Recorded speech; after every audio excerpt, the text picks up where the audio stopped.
السلام علیکم. Welcome to my YouTube channel. Please subscribe to my YouTube channel Hafiz Usman. بسم اللہ الرحمن الرحیم. ایک مرتبہ حضرت عیسیٰ علیہ السلام ایک ایسے نوجوان کے قریب سے گزرے جو پاک میں پانی لگا رہا تھا. اس نے آپ علیہ السلام سے کہا کہ بارگاہ الہی میں دعا فرمائیے کہ اللہ اپنے عشق کا ایک ذرہ مجھے عنایت فرما دے.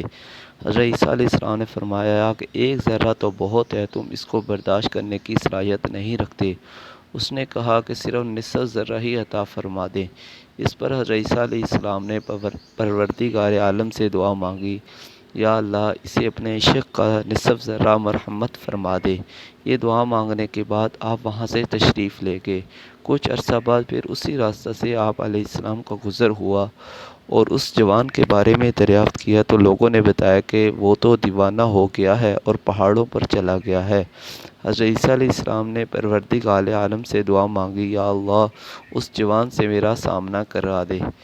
پھر آپ علیہ السلام نے دیکھا کہ وہ جوان پہاڑ کی ایک چوٹی پر کھڑا ہو کر آسمان کی طرف دیکھے جا رہا ہے. آپ علیہ السلام نے اسے سلام کیا لیکن اس نے کوئی جواب نہ دیا. آپ علیہ السلام نے اسے فرمایا کہ تم مجھے نہیں جانتے، میں عیسیٰ علیہ السلام ہوں. اللہ تعالیٰ کی طرف سے حضرت عیسیٰ علیہ السلام پر وحی نازل ہوئی کہ اے عیسیٰ، جس کے دل میں میری محبت کا نصف ذرہ بھی موجود ہو وہ کس طرح انسانوں کی بات سن سکتا ہے؟ مجھے قسم ہے اپنے عزت و جلال کی، اگر اسے آرے سے چیر کر 2 ٹکڑے بھی کر دیا جائے تو اسے احساس تک نہ ہوگا. مکاشفۃ القلوب باب 10 صفحہ 84. سبحان اللہ.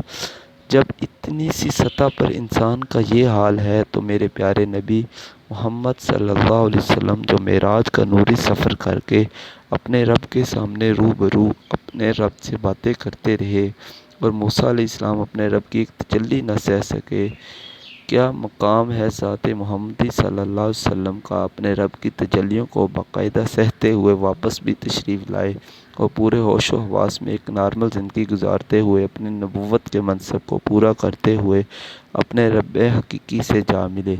بے شک اللہ تعالی نے محمد صلی اللہ علیہ وسلم کو بہت بڑا مقام عطا کیا ہے. اگر ویڈیو اچھی لگی تو میرے چینل کو لازمی سبسکرائب کر دیں. جزاک اللہ.